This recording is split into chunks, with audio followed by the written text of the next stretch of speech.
And hello, everybody. Welcome to a Sunday night edition covering Saturday night's main event. But all of us know what the real main event on Saturday was. Is that not true, Way? Yeah, I would say so. As I The ball cap is on. Wow, look at this. I'm not jumping off any bandwagon, Way. No, this is the time to jump on. Okay. Oh, I'm on board. I kept my seat. Okay, I've held on to my seat. It's a little sparse back here in the last row of the bandwagon. People are starting to. Me and Eugene Levy are we're handcuffed to our seats. We're not leaving. Yeah, that's a nice hat. How long have you had that? 4 hours.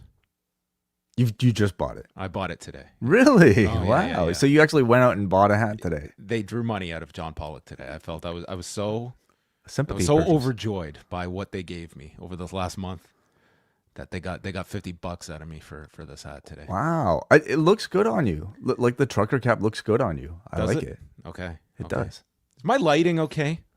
It's a bit dark. It is a bit dark, isn't it? Not sure why. I'm going to adjust it because it's driving me a little nuts. Okay, I'm just Sure. going to pump up my light. I appreciate that. You just tell me about your Sunday. People have already waited, like 24 hours for this review. So I don't. What's another, 2 minute or two, of course. But yeah, we're here on a Sunday, 10 p.m. Eastern time, live on YouTube.com/postwrestling. Rather than the usual Saturday evening, of course, because unless you've, I don't know, been in a coma for like the past 2 weeks, we've been pretty swept up in this whole Blue Jays World Series run, and of course, last night was the culmination, Game 7. Yes, we are not quite 24 hours removed from the end of Game 7. If people are expecting me to come on here and be like crying, I'm just not. I was in such a great mood. It was heartbreaking. It was a really heartbreaking loss. But my God, I was so entertained by this game. Like, it was so dramatic. And yeah, we came out on the other side of things. But I will take losing that way versus had we been like swept or just lost like 8-2 in Game 7. I mean, we went into extra innings. We had not commanding, but we had a lead throughout most of the game. It's just some calls went our way, some calls did not go our way, and they so overperformed in this World Series. Anyone that was picking the Blue Jays before Game 1 to win was doing so with their heart and not their head, because nobody thought that this was going to be a competitive team for the LA Dodgers, and we took them to the brink as far as you could, and we lost to a better team. I can fully admit that at the end of it. But goddamn, it was close, and I had so much enjoyment over this last month of watching baseball that I'm genuinely going to miss baseball in my life for the next little while. Like, I'm actually excited about next season when it starts. Yeah. So I mean, just to kind of describe the hysteria around this. Friday was Game 6. A lot of us thought that might have been a chance to clinch it too. So not me. I did You thought forecast that we were going to lose Game 6, but not. I thought it would be. I thought we would win in 7. You were making plans to go out after the win on Saturday night. I was legitimately in like planning my route on my bike last night of where I was going to go, because I was going to go to Nathan Phillips Square last night after the game, and my wife was like, "You're going to go out?" I'm like, "Yeah, I'm going to go out. This is like the only time this is going to happen for me in my lifetime." Yeah. And by 12:30, I told her I'm not going out any longer. I definitely got over my skis on Saturday because I was like, we can't lose this game. I just thought we had this, and dude, Max Muncy and Miguel Rojas. I mean, Rojas especially, that was a killer. But Max Muncy was just. Oh, don't forget Will Smith. Will Smith was the real bad one. You're right, because that was the go-ahead run. And of course, Yamamoto. The name that I think will stick with us. When I saw that man warming up, not just in the bullpen, when he's doing his phantom throws in the dugout. Yeah. Chills go down my spine. That, to me, he was the scariest player on that Dodgers team this series. It was not Shohei Ohtani. It was not Max Muncy. It was definitely not Mookie Betts. He's the Kendrick Yamamoto. Lamar of 2025 to a Torontonian. I saw for this sure. video of how he warms up. This guy's basically a contortionist that masquerades as a pitcher. What he does to prepare is insane. Like He does judo warm-ups. he does judo warm-ups. He does stuff like Javelin. he does javelin. He does like this contortionist deal with like his body, like how flexible this guy is. It's incredible. Every pitcher will be doing this. Trust me, okay? I don't think many pitchers. A lot of pitchers will be like, throwing I couldn't- javelin. If Clayton Kershaw tried his warm up, the man would be in a wheelchair by the end of that workout, guaranteed. Anyway. He was the difference maker in this series. He got 3 wins in this World Series. 3 out of the 4 wins. That are is attributed to him. insane. He pitched It's on insane. back-to-back. He does what? He did 7 innings in Game 6, and then he like comes back in relief in Game 7. I mean, to me, he was. I've got to say, Ohtani had the unbelievable 3rd game, but I thought he had like a much more subdued presence outside of that one incredible game that he had. Which I think like makes for, to me, a more acceptable loss. Like if it was Ohtani getting that like final home run or something, I think I'd feel a lot shittier about it, because it's just sort of the expected thing.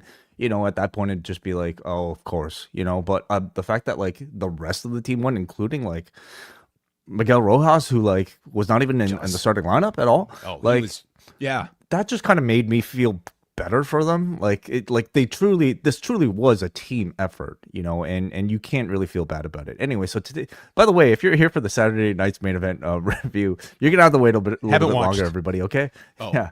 Or if you're listening to this in archive, check the timestamp, skip right to it, or just we'll see you guys later. Okay, but like taking things back to Friday, you know, I went trick or treating with my son, and it's just like, go Jays, you know, like not every door, but like most of the doors that I was knocking on to. I would say everybody. 80% of the doors.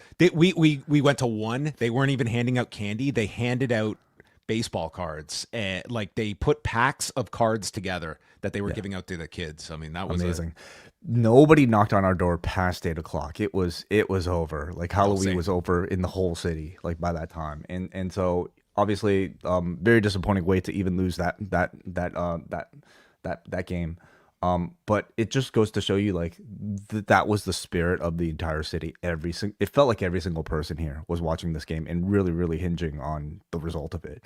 So whenever it happened on Saturday when they actually did lose, I mean, shit, the life out of this city was sucked out. It was just like, and I was afraid, like, you know, if they lost, that something bad would happen, like people would be rioting. It was not that. It was a wave of energy to turn. It was a wave of depression and silence, and I'm sure instead of a potential riot, you just got a lot of people sulking on their way home. It was I've never really felt something like that, honestly. Yeah, I'd have a different mood if I was at the stadium and if I was in that sea of people leaving. Like I can only imagine what it was. But like when the game ended, yeah, it was like, that sucked. I can't believe we lost. And my wife's trying to ask, like, how did that happen? How did that happen? And I'm explaining how it's sports, happened. dude. I was like, this is part sports. of you know, two of the best teams are facing each other down to the last. Like you can't get deeper into this than extra innings. This is going to be one of the more remembered World Series. Like you got one classic game out of Game 3, and then you got a second classic game out of it in Game 7. Like you are not going to have greater stakes than that for a Game 7.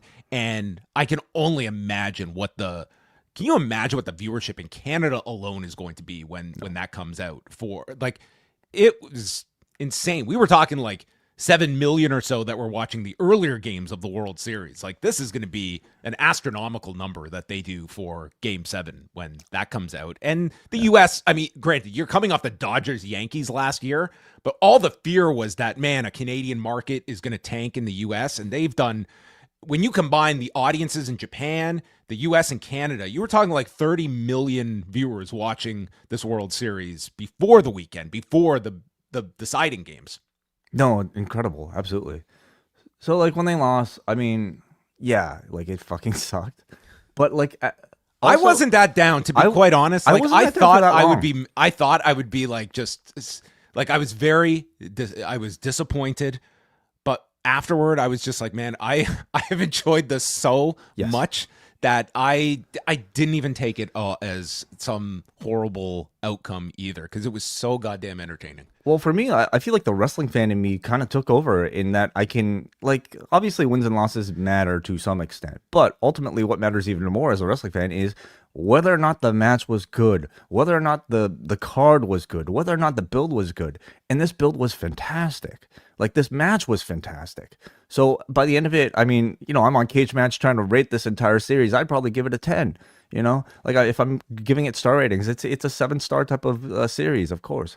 So now I'll hedge that a little, okay? If Joe Carter grounds out in 1993, I mean, there is something to say for winning at the end of it. That does put things over. And when Vladdy hit that one rocket launcher to the outfield, like right into center field, that gasp from that crowd was one of the loudest sounds I have ever heard for a sporting event. So obviously the Joe Carter thing is, I mean, they replayed the shit out of that because that's just like it's all the we've expectation. Got. Okay. Well, it's the expectation, and it almost like it's a gift and a curse because you're pressuring every single Jey who goes up to bat to have that moment, and I ultimately feel like that probably worked against us. Everybody was looking for their Joe Carter moment.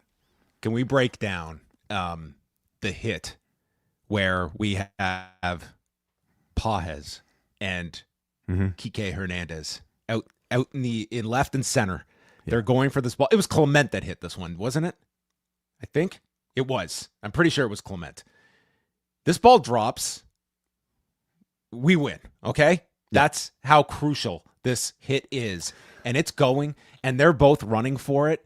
And you just see like Pages is just like, he just tackles this dude as he catches the ball. Yeah. And Hernandez goes down face first. And at first I'm thinking, oh my God, he just like charged into this guy and he's dead.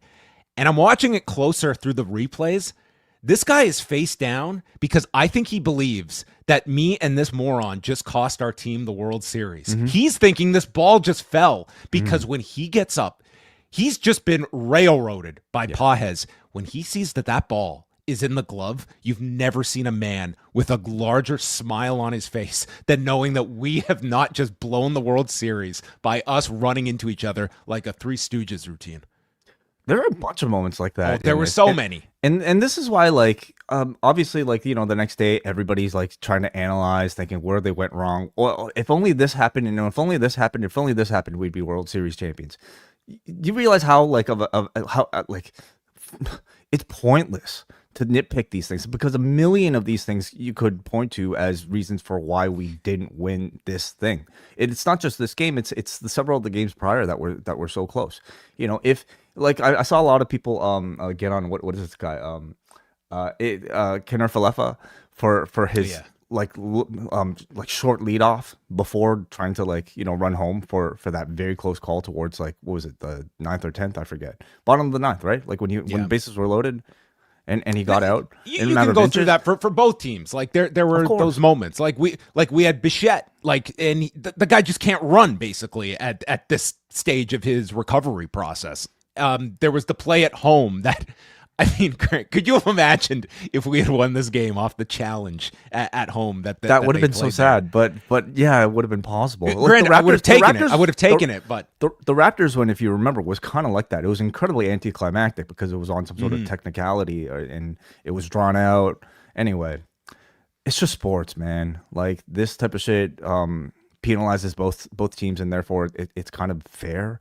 But I'm not playing any of that day after stuff. I thought the Dodgers beat us. They came they were down 3-2. They beat us twice at home. And in game 7, like they won. They were the better team after 7 games. And you can't get mad at it. You really can't. There was nothing in these games that to me was like some outrage. There's not going to be, was this a penalty to Wayne Gretzky that will last throughout the rest of the Toronto Maple Leafs' miserable lives for the next several decades. But yeah, I think Wayne and I are going down to Sarasota next year for spring training. Sure. Yeah, absolutely. Probably not. No, probably not. But there you go. Any other thoughts? How did you watch Game 7? Did the whole family stay up? How long did Lucas last? No, absolutely not. Like, this whole week, I feel like the whole 2 weeks, I feel kind of bad for our kids because like we really rushed them to bed. Usually we give them like a few more stories today. Is like you get one story, you're going right to sleep because we're going downstairs. We're trying to watch this game. So yeah, we've been really neglecting. Evie had no interest in this, so she went to bed around the third inning. I didn't let Max go to sleep. He was getting tired. I said, no, as long as they're winning, you're staying up. And he's like, okay. And then it's like what was it? It was like the 10th inning that I think he finally was like, he was not going to make it. And was he getting into it? Like, did he understand? He was following it. Like his friends down the street were like, they were also like watching it as well. He's not as much into it. Like he goes in waves. He was really into this at the beginning of the playoffs, but I mean, it's not the most kid-friendly game, I guess. There's a lot to baseball.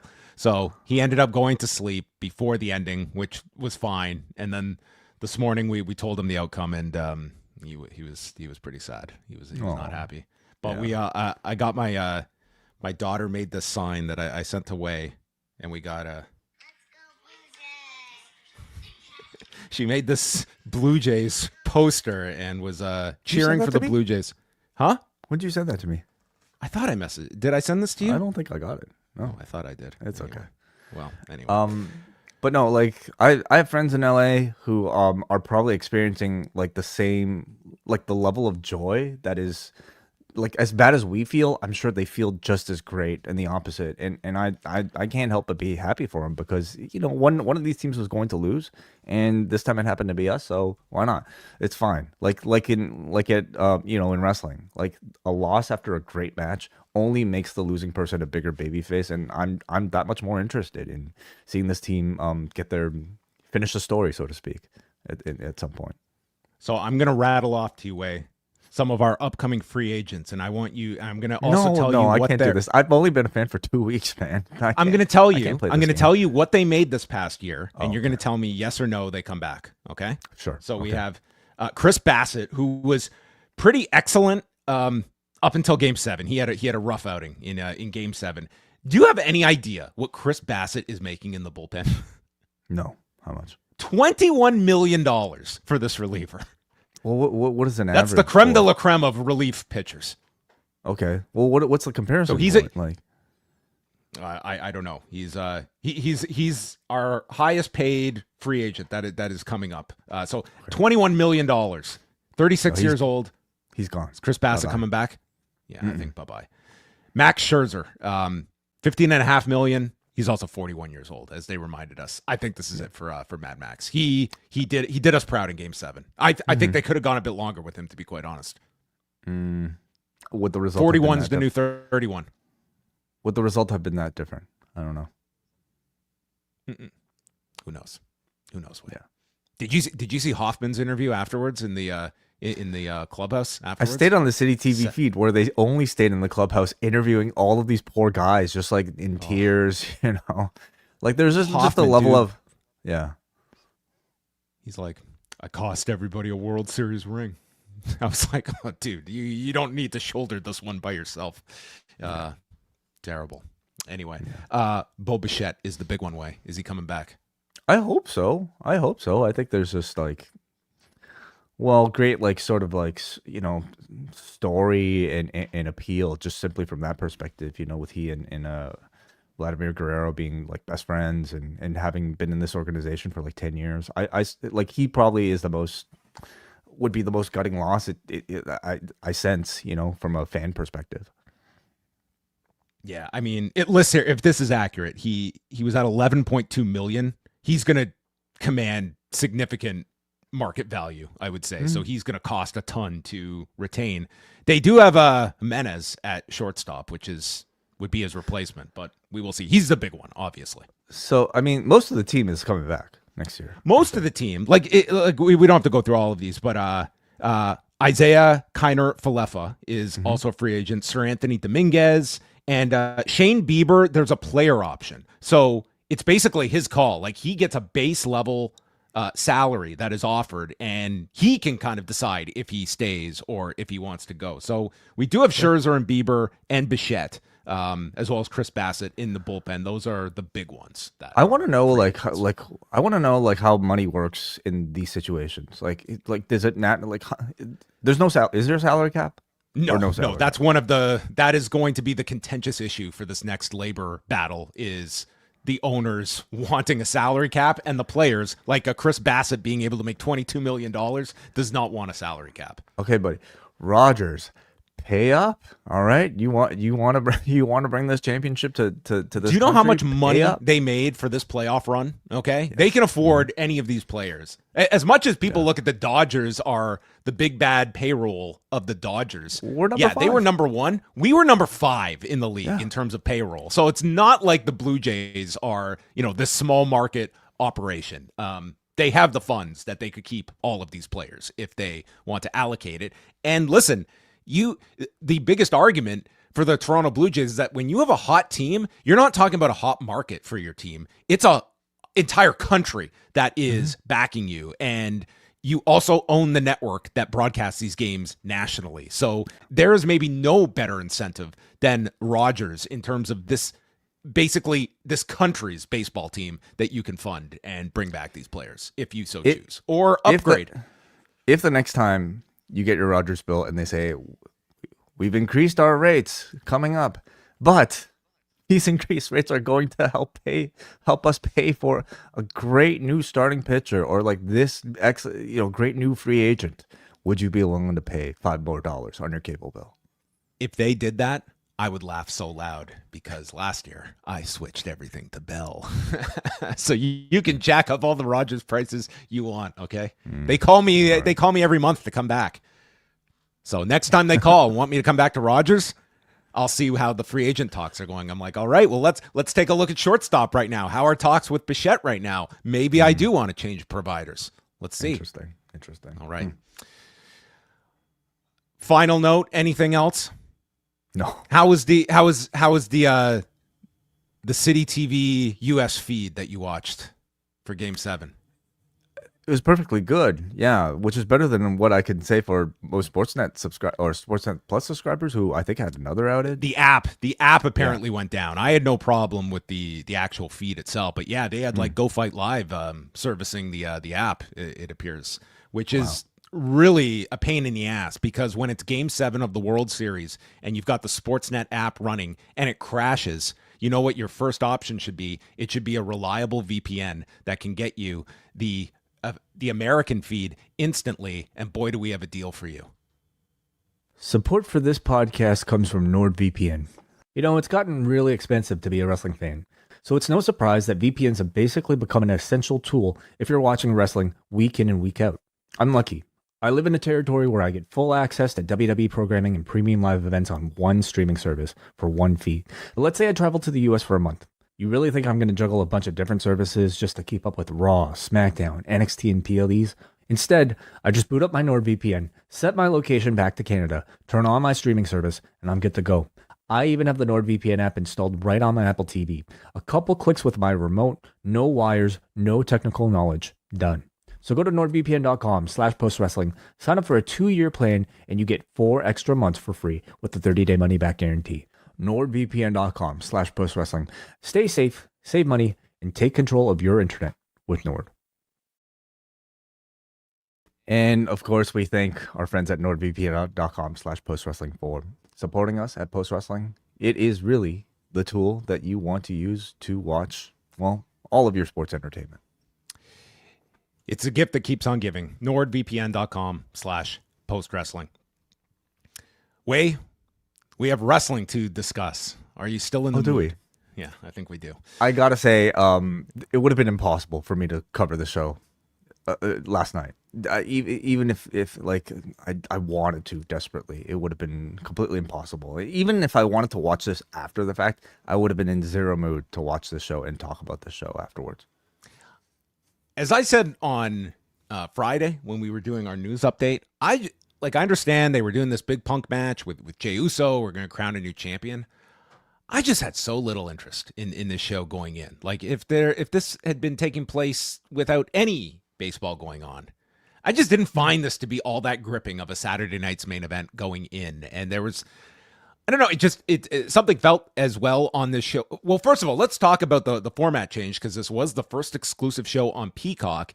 And I think we can certainly say that at least the pacing of this thing seemed a lot better, because we were not going to commercial breaks during the matches. They saved them for afterward. It was still pretty much a hard 2 hours in terms of when they were out. But I thought that it flowed a lot better, the matches, that is. And it was not as much interrupted by these necessary ad breaks you had on NBC. Oh, very much so. It made the show watchable. You know, like the last shows that were taking place simulcast on NBC, just made for incredibly unsatisfying experiences, because you were getting almost like snapshots of matches rather than like these full matches. And the way wrestling works is you kind of have to just sit with it for a while in order to really build momentum and to get like an extra amount of commercial breaks, even beyond what we're used to, either on, you know, at this point, Netflix or USA, just really made the experience awful for all of these matches that I think had, I mean, not all of them had high stakes, but some of them had really high stakes. And I found this show to be a much more engaging and overall enjoyable experience, for sure. Well, the site was, for the second night in a row, the Delta Center in Salt Lake City, Utah, and noting on the graphic, the Utah Sports Commission and Smith Entertainment Group. And boy, did they want us to know all about the great state of Utah, its college football program. We got to watch mascots wrestle on Friday night on SmackDown. This is what you can get if you want to send a money order, care of Mark Shapiro at TKO Group Holdings. Taxpayer dollars well spent, would you say? I think so. I mean, if I was a resident of Utah, I would want to tune in and know that the Smith Entertainment Group and the Utah Sports Commission, they are bringing me the best. And in turn, WrestleTix announcing 7,867 tickets distributed. They opened up with a bit of a nostalgia open with Obsession and everyone getting around the television to watch Saturday night's main event, which now you have to get around your streaming device to watch exclusively. And that was about the only nostalgia, because for the second show in a row, no Jesse Ventura, which makes you wonder if Jesse Ventura is he was there for the initial return wave of Saturday night's main event and has slowly moved on.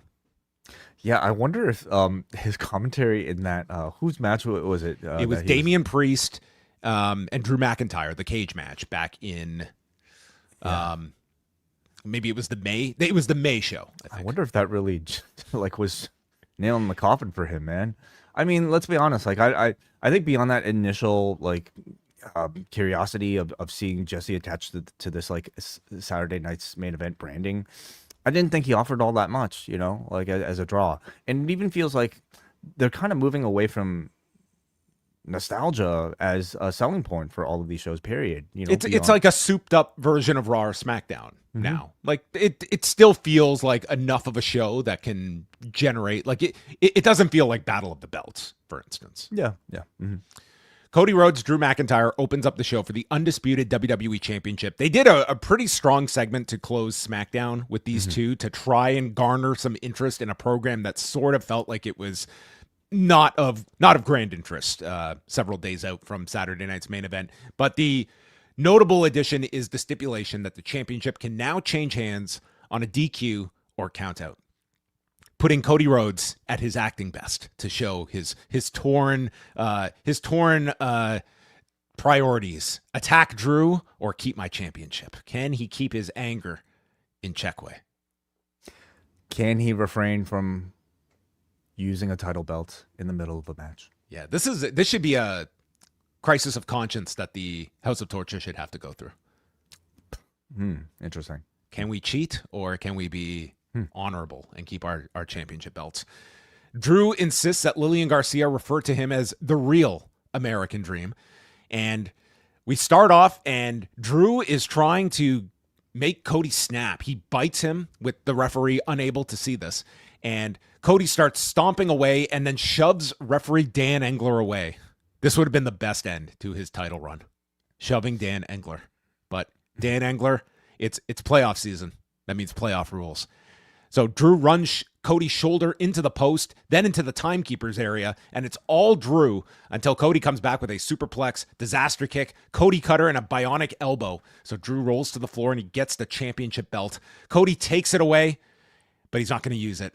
Cody throws the belt away, which has there been a better move this year for Cody than teasing the belt shot, but he just can't bring himself to do it. It's done him wonders this year. How many times has he done it? Well, there was WrestleMania and then this. So. Why was he doing it at WrestleMania? Well, remember he was John Cena was like tempting him to use the belt, but Cody would not do it. Right. Yes. I'm sorry. I'm just maybe confusing it with like the 50 other times we've seen baby faces do the spot. This was not as drawn out. This was like a pretty quick. I'm holding the title, not going to use it, throw it away. You know, like he's not even like convinced that people will bite into it this time around. It is logical for his character as well not to use the belt here because if he's caught, he loses it.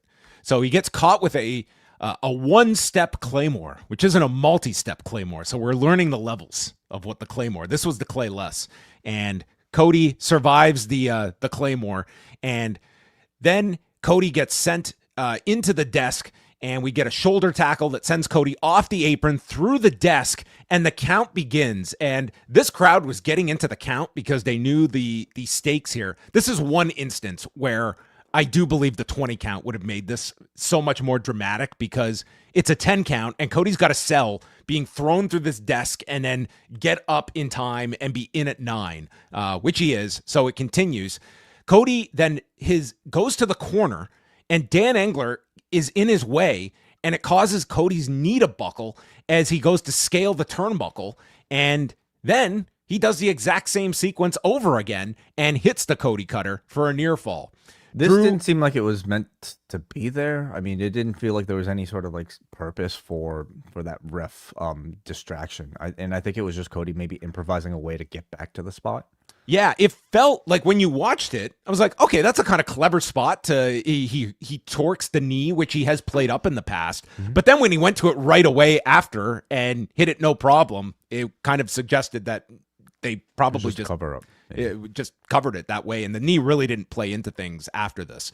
So Drew drives Cody into Dan Engler, who just takes a pounding in this match, goes down, and now Drew gets the belt. Cody ducks it, and they collide in the middle of the ring. Cody DDTs Drew on top of the belt, tosses it out, and hits a crossroads as Dan Engler counts 3 in 18 minutes and 45 seconds. Cody retains, but with help from the belt.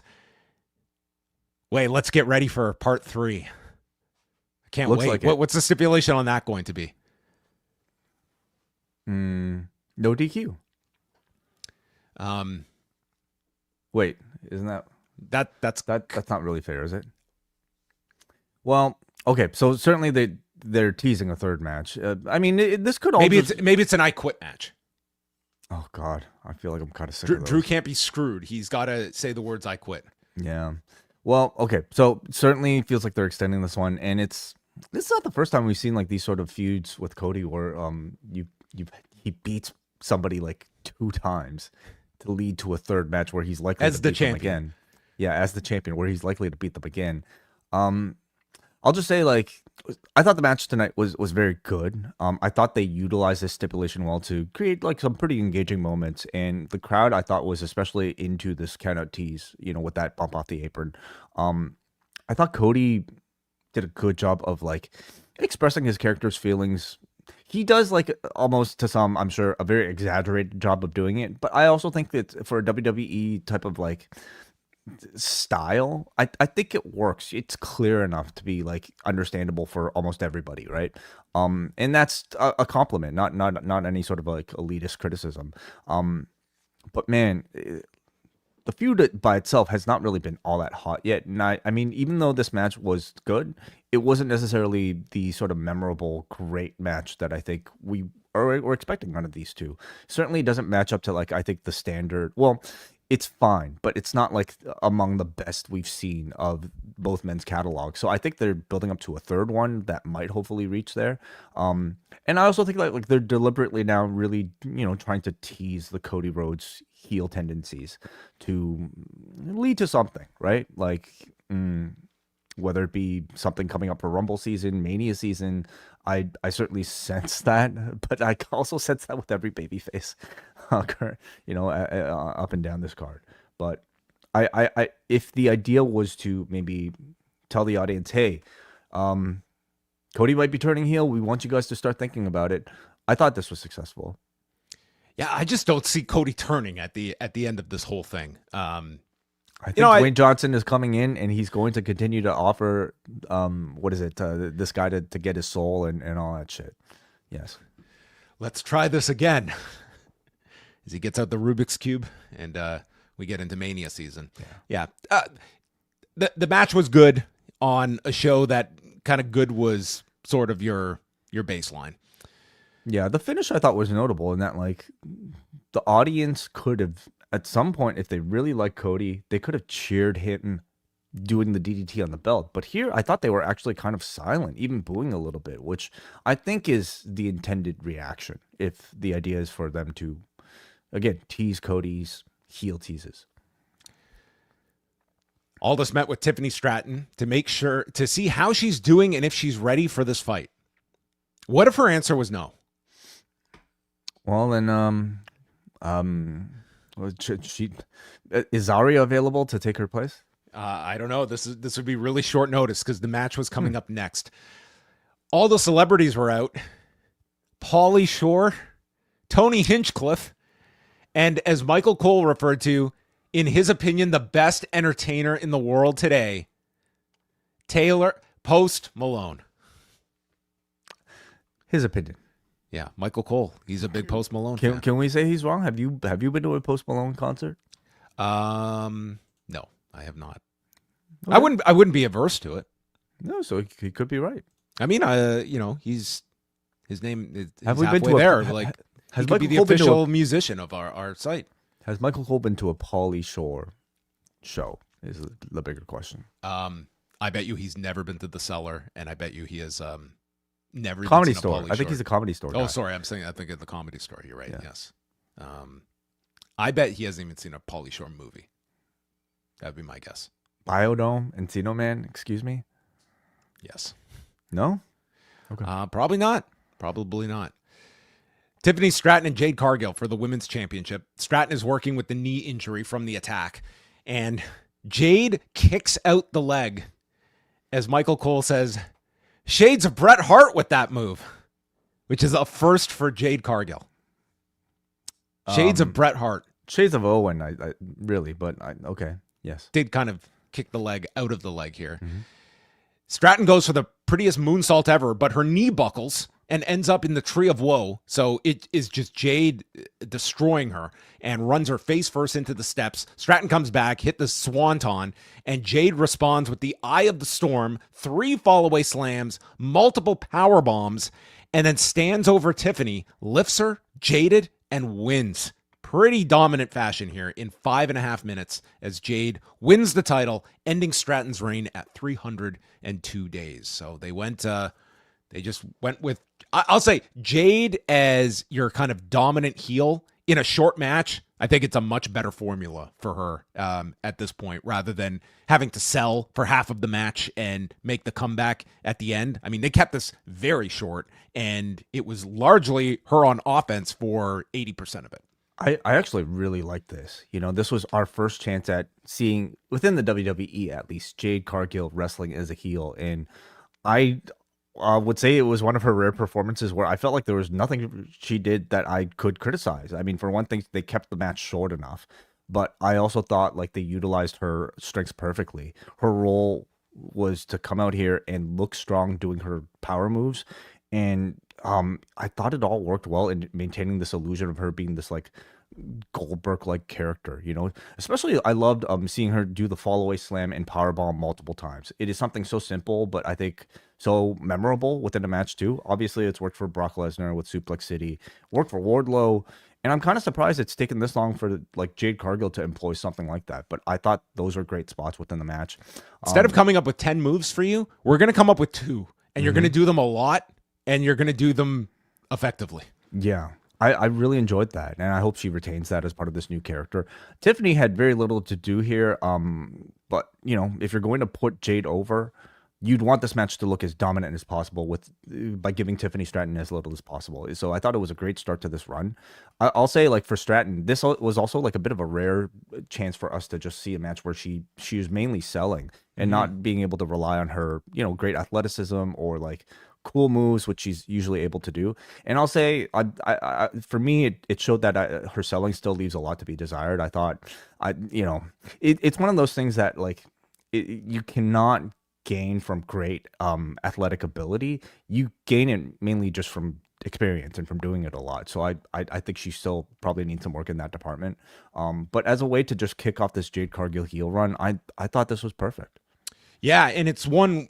I don't know what the match would actually produce, but you do have this dynamic now that you've turned Jade, that down the road, and this could, like, I would say Mania would probably even be too soon for this, but you have like a Jade Rhea Ripley match down the road that could be like the 2 big dominant females of each brand. That could be a big match if they protect each other, and Jade can like maintain a level here. Like, this is going to be, again, Jade is going to be under a microscope here now with this title and how she can produce as champion. But we have like a Goldberg style of template. We have a Brock Lesnar style of template. And not to say like Jade is, you know, like a similar performer for either of them. But like, if we think like the template is for this big heel monster to keep their matches short and dominant, I think there are ways that you can, you know, make this feel even more successful. So I'm excited to see what these future title matches are going to be like. I'm also hoping that like what happens usually with maybe new stars that are put in this sort of spotlight, I hope to see the improvement accelerated to a much higher degree, with the pressure being that much higher on somebody like Jade Cargill. Of course, we have Bianca Belair someday coming back from this finger injury, and that WrestleMania 45. Yeah, so we got that. You know, at some point, Naomi's going to come back too, and she has history with Jade Cargill. So. Will Naomi be back before Bianca? Will Naomi and Jimmy Uso's child be back before Bianca Belair? Will they make it into the WWE before Bianca? They announced back-to-back nights at the Bell Center in Montreal for Friday, January 23rd, and the next Saturday night's main event, that is January 24th, which is a week before the Royal Rumble in Saudi Arabia. So they will have all of those shows to be building toward in January. Dominik, Mysterio, Penta, and Rusev for the Intercontinental title. Rusev was dominant throughout the beginning of this match. We worked up to several dives from Penta and Dominik, and then the scariest thing at Halloween occurred 24 hours later for this one child in the front row who is heckling Rusev, and Rusev screamed at this poor child who just screamed because Rusev yelled, "I'm coming for you." Sorry, he yelled, "I'm coming for you" at the title, not at the child. That might have put the kid right into therapy, but yeah, this kid looked frightened. Yeah, some kids are into it, some kids aren't. I mean, are you seeing what like FTR is doing after every one of their matches? I mean, it's actually one of the highlights of these matches, seeing them rile these kids up ringside. But yeah, there was a drop toe hold. Dominik goes for the 619. Crowd was into Dominik. This isn't a AAA level, but they were still got a good reaction coming out here. Dominik does the Eddie spot where he hands the chair over to Rusev, and the ref turns around. And he doesn't care because it's no DQ in a triple threat match. So this one backfires. And Penta super kicks the chair into Rusev and then comes off of Rusev's back into a Mexican destroyer onto Dominik as he rolls out. Penta would get out of the way of a Machka kick and hits the Penta driver for a big near fall on Rusev. Then comes off the top and is caught with the Machka kick. Accolade is applied and the bell rings. And I don't think a person here believed that this was the end of the match because they can tell that it's Dominik. Why? Because Michael Cole, that's not Berkeley. That's not Berkeley. And It is Dominik with the bell hammer. So Rusev grabs Dominik with the hammer, rolls him into the ring, and Michael Cole, who has been doing this for 28 years, doesn't understand why Dominik rang the bell. Why did he do that? And Wade Barrett explained, well, he was trying to stop the submission because he would have lost his belt. That's a great point, Wade. I think there's some basics of stuff that Michael Cole just has not always put together in matches. It's true. But I also know anybody can have a bit of a brain fart moment, right? Like when you're live broadcasting, and just kind of having to fill the air with your words as much as he does. Maybe this was one of those moments for Cole. Maybe could have been. Rusev gets thrown into the steps. Penta grabs the hammer, but Dominik ducks, and then Penta nails Rusev with the hammer, so that puts Rusev down. Dominik sends Penta into the post, frog splash to Rusev, and Dominik pins Rusev in 12 and a half minutes to retain the Intercontinental title. Mm-hmm. So I thought the match was all right, fast paced, good action, built almost entirely around Rusev as the lone heel threat here, because it's still very obvious that Dom, I would say, was the biggest babyface in this match above Penta, who again brings great in-ring quality, but he doesn't really have the connection at this point with the audience. He's slotted now among the audience. They see him at a level, and that's sort of where they are. They don't view this guy as someone that is breaking through to the next level and see him as a potential main eventer. And I don't think most of them bought him as winning this IC title either. He's still got a great entrance. I mean, I imagine might still sell a good amount of merch, but man, they're just cooling that guy off to a great amount until he's not posing for a picture after Saturday night's main event with alumni from Jacksonville, Florida. Oh, what? What do you mean? Did you not see the Punk photo? Punk took a photo with Cody, Ricky Saints, and Jade all holding their belts after Saturday night's main event. I'm surprised you didn't see this today. Well, I haven't really been online, but fuck, this is so. It's so petty. Nah, this was your troll photo of the night. I love it. I love it. Yeah, no, we didn't get that with Penta. It could have been Rusev here too, but yeah. Maybe we should get the alternative one with Penta, Lexus King, Rusev, Phoenix. Don't forget. And the Snake Man. Yeah. Yeah. No, they're just I feel like I don't know if they're intentionally cooling. Well, I don't think they're intentionally cooling Penta off. It's just they don't have a role for him. They're not writing for him. So we await the Lucha Brothers reunion. They seem right for it right now. He was kind of in this program with the New Day that just came to an abrupt end. And the New Day, I don't know if there's something going on. They're not even on TV right now. He's better off not being attached to the New Day at this point. But yeah, Penta's fine. He's in this role where he can give great matches. But we all wait the tag team reunion with Rey Fenix, who also is really doing nothing right now over on SmackDown. Actually, he's standing on boxes to stand up to Tala Tonga. Yes, he is. Yeah. I don't know if the Eddie stuff worked as well, to this crowd, or even maybe just to my own viewing in this match. It's cute. Of course I get it. It's sort of Dom's thing right now, but I also kind of I'm looking for them to evolve that beyond just this now being an Eddie tribute act, which I don't know. I know it's been over 20 years since Eddie's been doing this stuff, and it's probably brand new to most of the audience right now. But I don't think this stuff is brand new to any person that has watched wrestling over the last 20 years. Yeah, because there has been no person mimicked more than Eddie Guerrero in these last 20 years.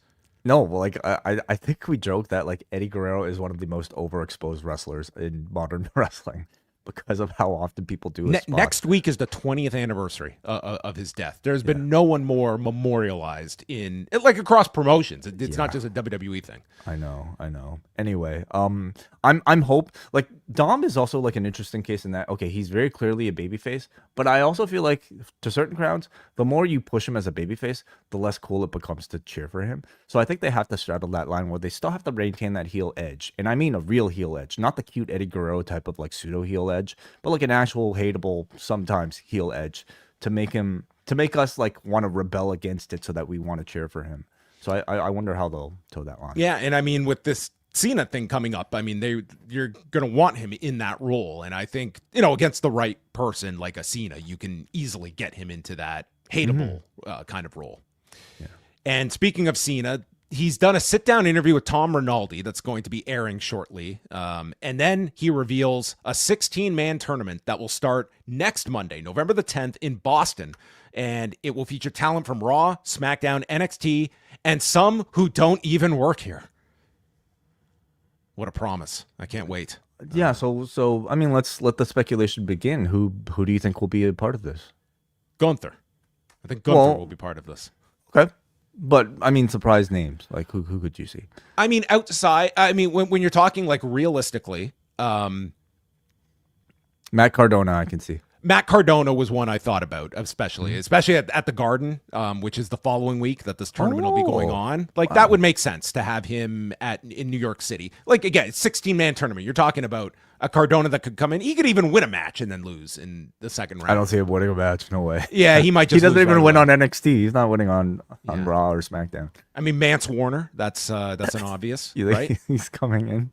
Yeah, sure. Yeah. Maybe Rick Bassman can bring in a legion of UPW Chris Daniel, graduates Samoa to face Joe. The prototype. Yeah, bring them all in. So you know what? I could see on the TNA side, Frankie Kazarian potentially, who literally does. I don't think he's known enough. They didn't even shout him out like when AJ did that move. You know. Well, I think you will see at least like a Joe Hendry could be in this. Yeah. Anyway, you can have a lot of fun with this tournament, but it gives an opportunity for people like The Miz and Sheamus who do have a history with Cena to like tell their Cena story and maybe have some level of Cena interaction without actually taking up one of the match spots. I hope they do a Cena tribute spot in every single tournament match. Wouldn't that be awesome? What like they're gonna run out of spots pretty quickly if everybody. What if they just do that? That's back and forth every. He match. Doesn't have. So how many matches are going to be part of this? At least, at least eight, and then what? 4, and then 2. 8, 4, 2. That's 13 matches. He doesn't have 13 moves. What if you got to just get creative? Like maybe Matt Cardona can just like he can have a lav mic on and he can call his spots out really loud so the whole arena hears. Like you can do other tributes to John as well.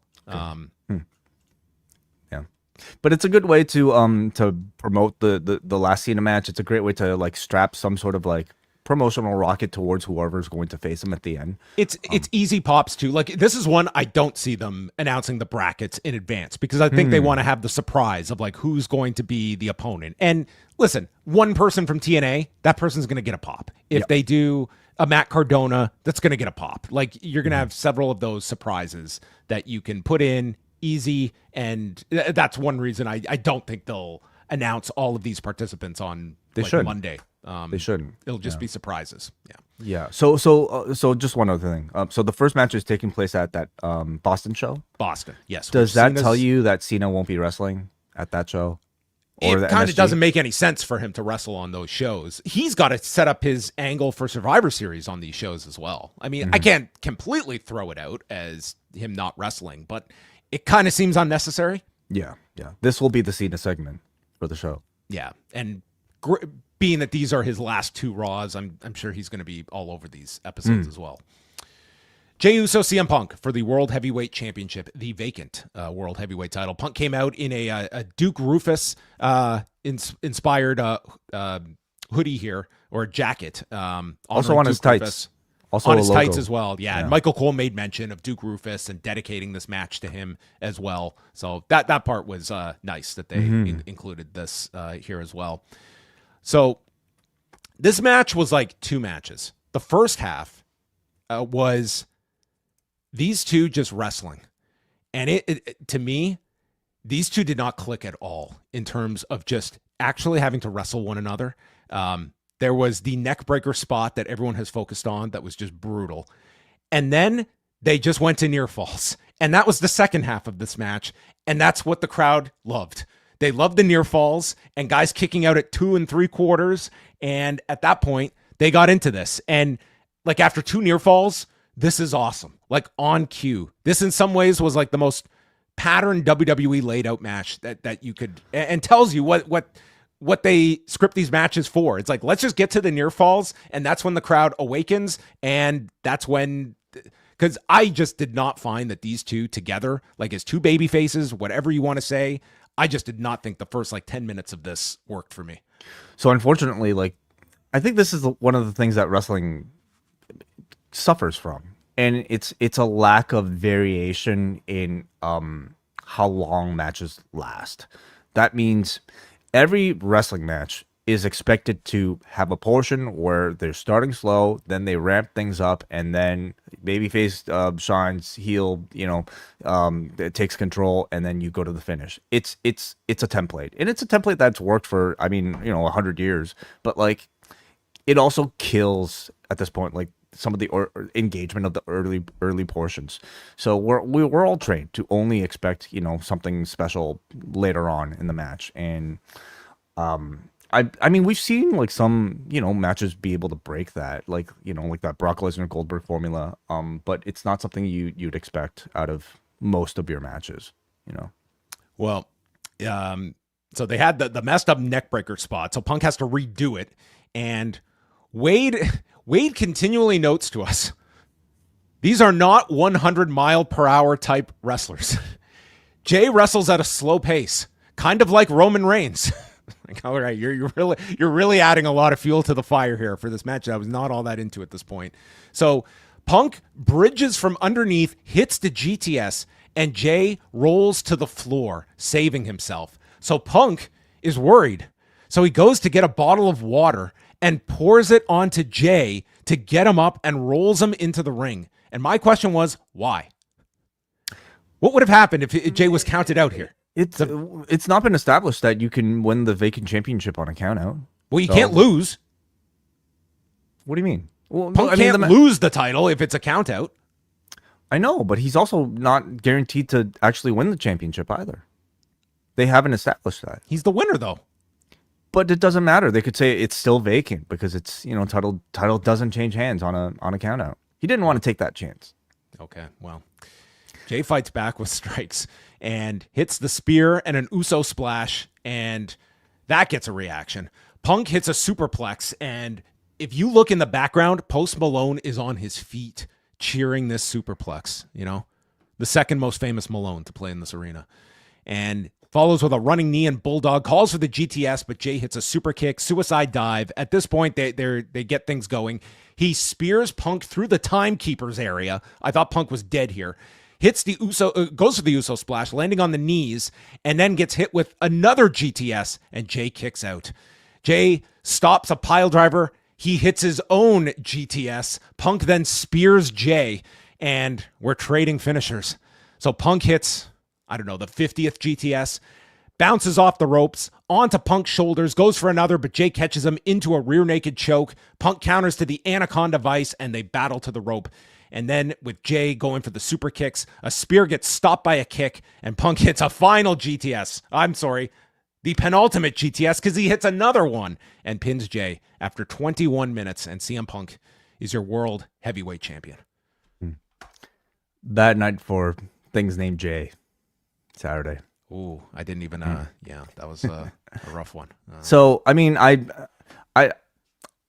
think you make valid points about maybe like how well they might have connected for that slower portion, but I also didn't really weigh that much of my opinion on this match on that slower portion, because I too am conditioned to only really value a match based off of like mostly what happens towards the end. And I thought what happened towards the end, or at least the second half of this match, was great. Like, it greatly exceeded my expectations. I thought, say what you want about Brock, but he's like, why don't we just cut out that whole 10 minutes? We just go right to the final 8 minutes. And that's kind of the Brock template for the last decade. Well, he gets by with it because like his offense looks so impressive. And like if you're Braun Breaker, you can get by with that. Maybe Jade Cargill can get by with that too. These guys are not guys who move at 100 miles per hour. Okay, John? Wade's words, not mine. But like once they got to all of that stuff, I thought the match was really exciting. It to me had like by the end an epic feel, with really strong near falls, stealing finishers, multiple finishers, and all that stuff. Like I thought really worked on me, certainly really worked on the crowd. The lack of commercial breaks completely made this match. Can you imagine this match with commercials? I think it would have been awful. I'd go as far as to say I thought this was one of Jey Uso's best singles matches, and it's not entirely because of Punk. I thought Jey's own style was like, slightly different from maybe what he's shown in the past. He was far more active, relying on great timing and providing, I think, strong variation on his offense. I loved him pulling out the sleeper, which is something he hasn't really done since the Gunther feud, and it made perfect sense here. Not just as a callback to the last time he won the championship, but of course to counter with the Anaconda Vice and whatnot. But I overall really enjoyed this match. I thought Punk was excellent, and I thought they provided a great performance, both of them overall. I thought the last 5 minutes, like, they really did have the audience here. They had the stakes of the championship. I mean, what you can say about Punk is that, like, this guy is smooth would be the furthest word I would ever come, but it's just this guy that is like, he's playing the role of 47-year-old Phil Brooks that just has to scrape by, and everything is a struggle, and he can do it in a compelling fashion. He was never the smoothest, though, even in his prime. No, I mean, this was not Zack Sabre Jr. 20 years ago. But he still has great matches, and I think so much of it is just, I mean, from just knowing how to structure a match, having great timing, and just the will, to execute the way he does. Well, that was it. No angle or anything after the fact. Just Punk thinking about his photo op in the back, and so I thought we'd have something with Jimmy, because of like the tease of like those and they did show him. He was warming up with Jey in the back, so he was there, but no involvement in the match. They're totally cool with each other at this point. But like when this match was first announced as a result of that, like what is it, 4-way or something? Like they framed that shot with Jimmy Uso right in the background, staring daggers at the both of them. But they kind of diffused that on Raw, and therefore nothing really came into play. I imagine they'll continue that story in some other way on Raw. But where do you think this goes from with CM Punk being champion now? Yeah, well, I certainly expect him to be part of War Games, so I don't think you need a challenger immediately. And it's kind of tough because you would figure that all the people that would be in that listing are probably going to be in the Cena tournament in a lot of ways. So you don't really need a challenger. I don't think Braun will be in it. Do you? Well, I don't see them going to Braun this close to Punk. Like that could be a Royal Rumble match, and really you don't need a big Punk title match like until the new year. Like they'll probably do something in December for him. Like that's a long time, but I think he'll be attached to War Games, and that'll take him through November. And maybe he's on this Saturday night's main event card on the Cena final match. Do you have a prediction for the War Games match at this point? I imagine it's going to be Roman and company against the Vision and company. Okay, interesting. And who makes out the Vision's team at this point? Because obviously you need added people. So they had, of course, Breakker take out LA Knight on Monday as a way to just like kill any other, number one contenders ahead of Punk winning the championship. But I mean, I imagine they'll start telling the Breakker CM Punk story as soon as Monday, right? If War Games, how long could you hold off on that match with Breakker? Could you wait until the Rumble, which is the end of January? I think you can. Like with War Games, there's no reason to do that beforehand. Like the Rumble is the next major show that you could see that match happening. Yeah. Happening at, and if they do it at the Rumble, I would expect the title change at the Rumble. Yep, I could too.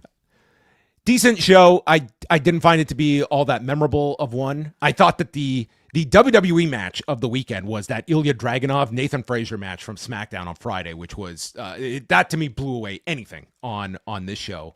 There was also a really great Bandito Mascara Dorada match on Collision on Saturday, so that was among some of the weekend's highlights. Plus, we had New Japan, which I'm going to save our thoughts for New Japan for Monday night's Rewind to Raw, because we are going to be dropping Karen and Bruce's review first thing Monday morning. They're going to be going through the Tanahashi Final Homecoming event.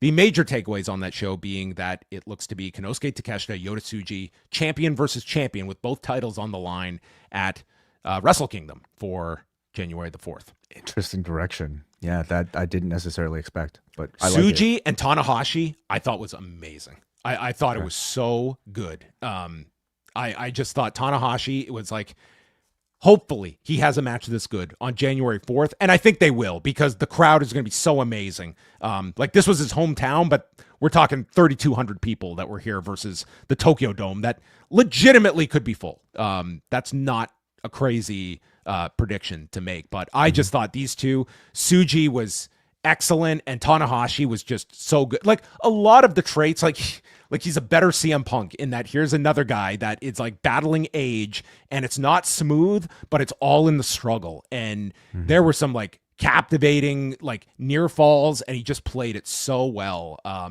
I just thought these two had just a hell of a match. I enjoyed this more than anything else on the show. And there were some very good matches on the show, but this one to me really stood out. And next weekend, it will be Tanahashi against Yuto Ice on a New Japan Road show. And yeah, cool. Ice came out to challenge him. So they're going to do that. And I'm thinking that will probably be where we get the reveal of the January 4th opponent, because they didn't hint in any direction beyond a segment with Geto approaching Tanahashi in the back and telling him that you don't have an opponent yet, I can make it happen. So knowing that Takeshita and Tsuji is the Wrestle Kingdom title match, do you expect Tanahashi to close the show? I would have Tanahashi close the show myself. Yeah, yes. Me too. Yeah, I think they should. I don't know if they will. They might look at this as the match. I can understand the argument of wanting to put your future in that main spot, but this show is going to be so much around Tanahashi, and I guess it kind of depends on the opponent. But I kind of feel like you want to end it with the Tanahashi return. Tanahashi is the reason why most of the people, almost everybody, bought a ticket. And depending on the result, I mean, it could really impact, I think, the energy for this Takeshita Tsuji match. But I'm glad to see that they went with like a homegrown guy rather than, like an Okada even. Yeah, and it's like if he had a terrible match with Tanahashi, this might not have been met with the same enthusiasm. Like it helped that it came off like what I thought was like a really compelling match with Tsuji and Tanahashi. So that is Kieran and Bruce will have a review out in the Post Wrestling Cafe feed sometime late this evening / early morning on Monday. Right now, currently, we have Kate from Montreal and John Clanchester talking about AEW Collision, Fright Night Collision, I should say, including that Bandito Mascara Dorada match that's out right now in the Post Wrestling Cafe. We're gonna go and do some feedback. Are you ready, Wai? I am. Let's go. Okay, we're gonna start off with John Robbie. Titled this thread. The feedback thread, Saturday night's main event / Game 7 therapy session. So I'm looking forward to some of this. We welcome all feedback. We start off with Robbie from London. I did not watch Saturday night's main event, but watched my first World Series in a lifetime thanks to Post Wrestling during Game 7. I texted a couple of friends and said how stressed I was. He said, "Isn't baseball fun? Welcome to the fan base. I'll definitely be back next year. Jay's got as close as humanly possible. Good job, boys." Yeah. Well, I've been amazed at like the amount of people. Like I thought we were disrupting our schedule and that people would be pissed off. I've had zero complaints, and instead I've had plenty of people like kind of like appreciating the fact that like like we're either giving them a reason to kind of jump on the bandwagon as well, or just like they seem to appreciate hearing the enthusiasm. So that's really been great. No, like they lost, but they gained, I think, more sympathy than ever. Just like a great, like Cody Rhodes at WrestleMania 39, Tetsuya Naito losing to Okada. Like this is a great setup for a comeback. So, all right, let's go to Brandon from Oshawa. I started Saturday night's main event at 7, stopped it at 8 to watch Game 7. I'm a sports fan. Most importantly, a diehard Boston sports fan. I bleed the colors of all Boston sports teams since I was a kid. So does my brother. So does my dad. We're also diehard Toronto sports haters, with the exception of the Blue Jays for myself. I did have a Robbie Alomar hat as a kid. I have a Pat Borders autograph somewhere. So while not a fan, they pulled me in, and I watched more baseball in these past 2 weeks that wasn't Red Sox than I ever have. With that said, this was such a sweet win for the Dodgers. As a diehard Toronto sports hater, this may be one of the greatest moments of my sports fandom, right up next to the Bruins comeback against the Leafs in 2013. Toronto is used to being a loser fan base, having to suffer through so much failure over the years, but this was another level that they haven't experienced in my lifetime. To come so close and to choke like this in extra innings of Game 7 of the World Series, in which you went home with a 3-2 lead, is masterful levels of comedy, and now all the bandwagoners will hop off until the next time the Jays get close, and these people want to actually come back around and call themselves fans. People can get captured in as fake fans because they want to feel a part of something. Every fan base has them, but they will never know the true joy of going through it all with your team and then seeing them win the big one. There is no feeling like it. You can kiss my ass.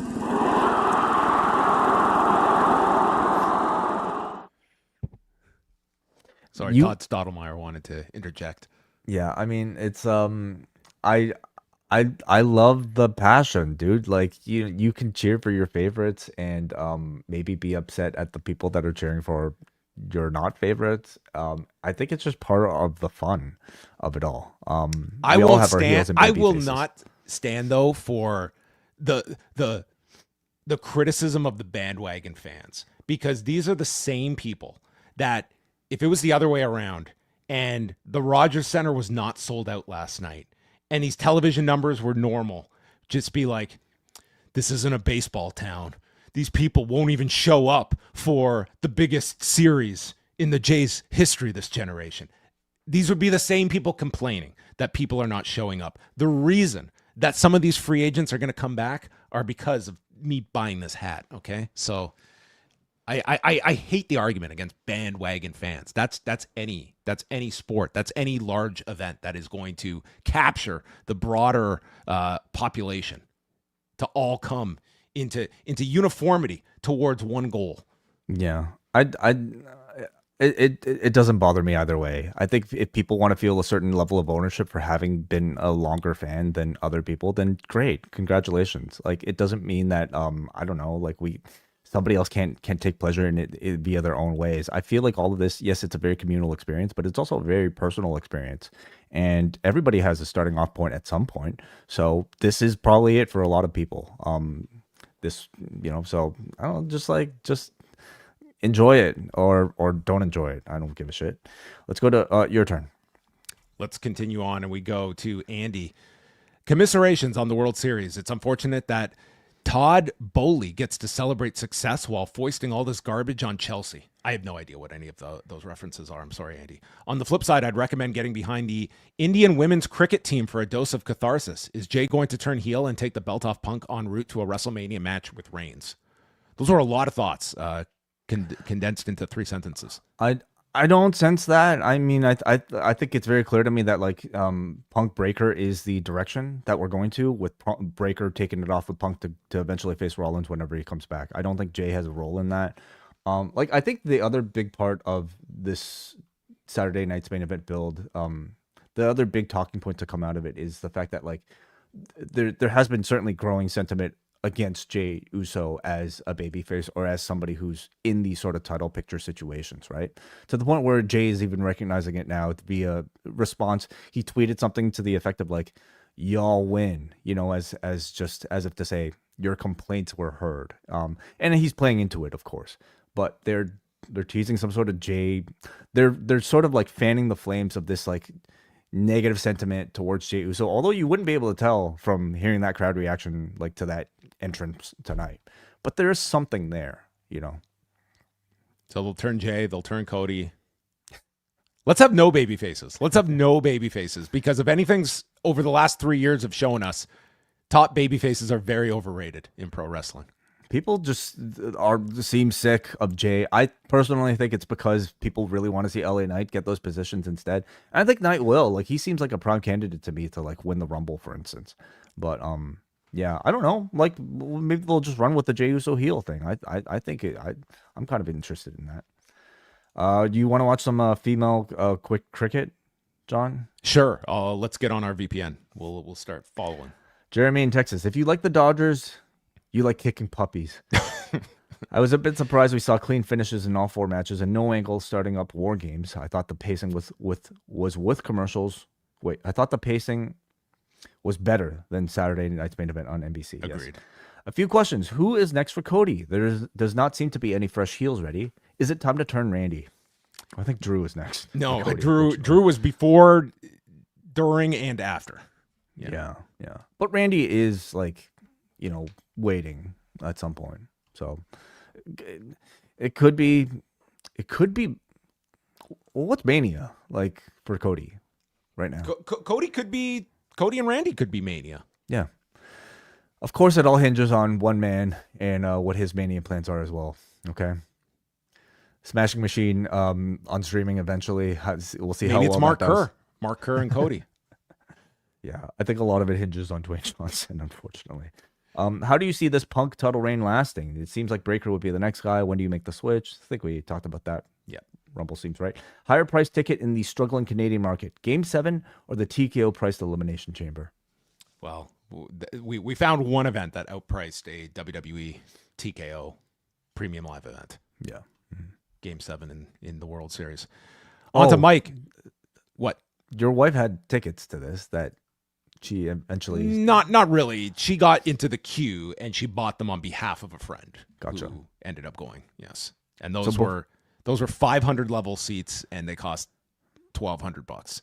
So, I mean, did she express any regret about not going during the game, and how does she feel after the game? She was definitely happy we didn't go after the game. I mean, a little bit more than she was on the fence about going. I was not as I did not want to spend $1,200 on tickets, and quite frankly, like, but what if they won? I didn't want to be in that big crowd, to be quite honest. It's like, I'm not that interested. I need Dan Schulman and Buck Martinez, and You were willing to go to the city hall after they won. Yeah, but I could move if I'm down there. I'm on a bike. Gotcha. You're stuck in the. I would have been in the middle. I can't get up. It's not my thing.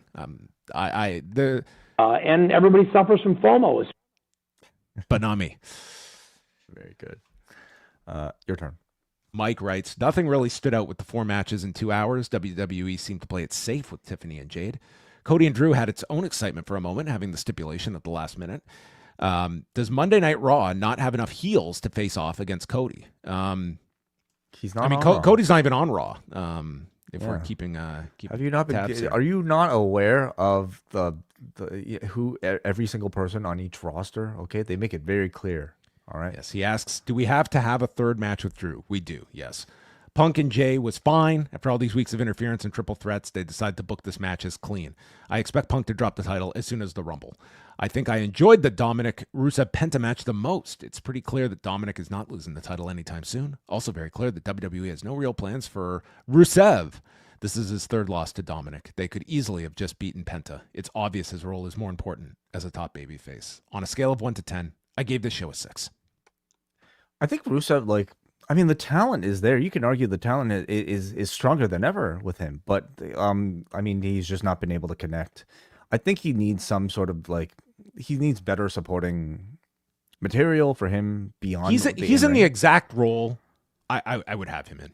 I don't see him needing to be much higher. Like that's is he one of the top 5 guys in the company on the heel side?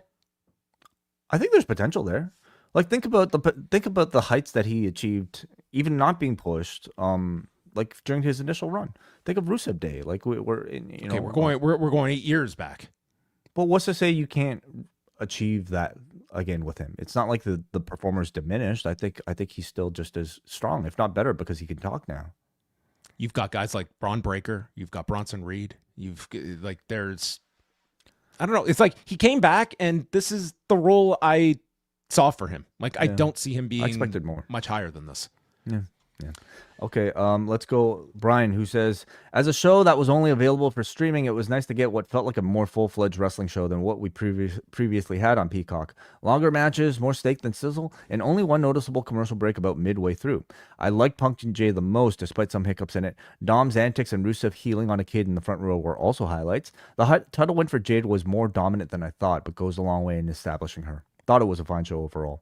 The announcement of a tournament to determine Cena's opponent caught my attention the most, and with the inclusion of NXT and possibly TNA and AAA names, it could potentially lead to big stuff for those specific people, even if they don't win the tournament. For somebody like Obafemi, for example, somebody like Obafemi being included en route to a call-up, or Joe Hendry being included en route to officially joining WWE, unless it was already a talking point in the show, what names beyond Raw and SmackDown could you see being included in it? Yeah, we did kind of talk about it. I also don't see, though, like an Obafemi being a part of it, because he'll have to lose, and I don't think he should be saved for something bigger when they're ready to bring him up. I don't mind the idea of some, obviously they've said NXT people, but I wouldn't be. What is an NXT name that you think would make sense?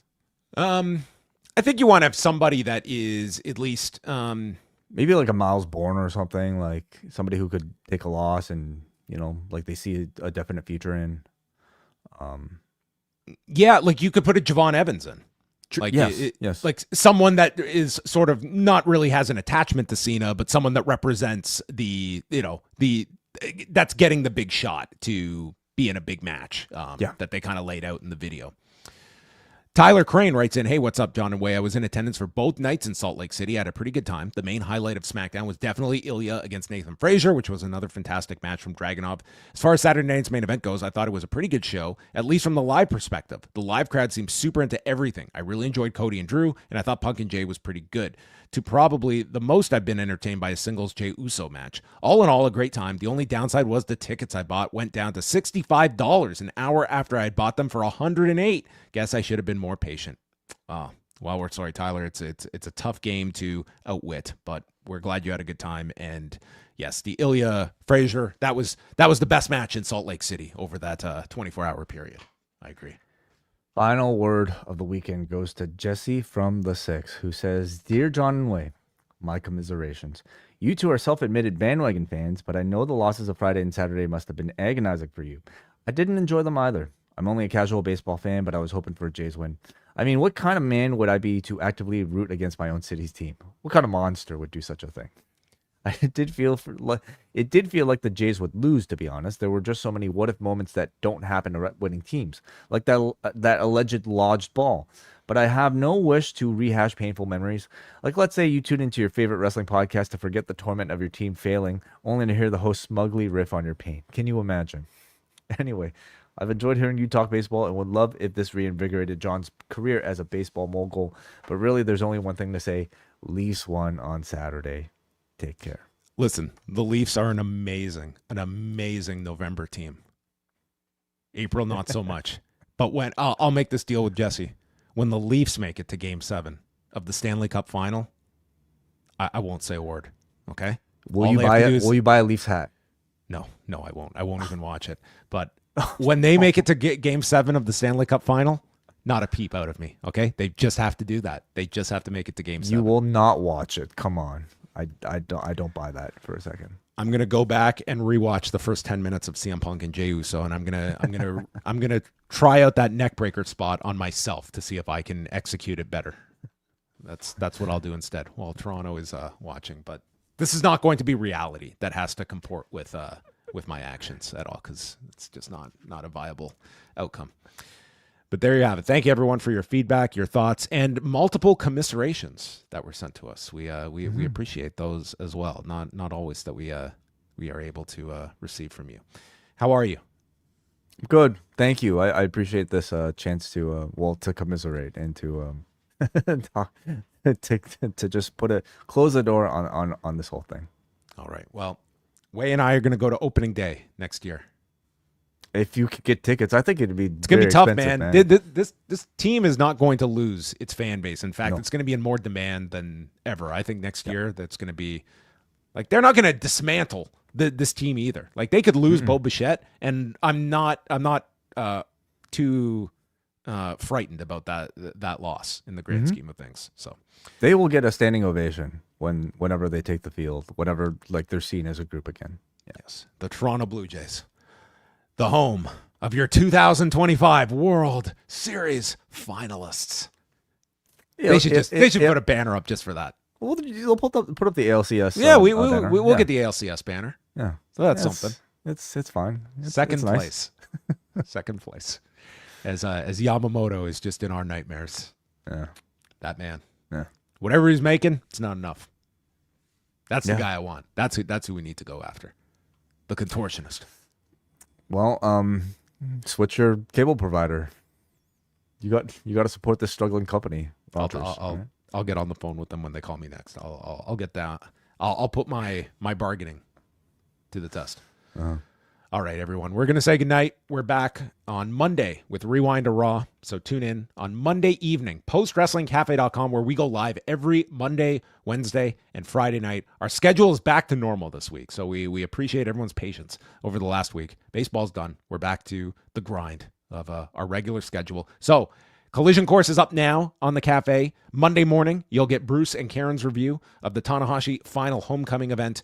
And then Rewind to Raw is coming your way this coming Monday evening. And we have Rewind Away later in the week, where we're going through some of the best retirement matches of all time. We have put together a compilation of retirement matches featuring the likes of Tam Nakano, Sting, Shawn Michaels, Ric Flair, Terry Funk. They will all be reviewed, and we have just released our whole schedule for the month of November. Cafe members are going to get, look at this, not just the greatest retirement matches of all time, but also reviews of UFC 322, TNA Turning Point, the Tanahashi Show, Collision Course every Saturday night.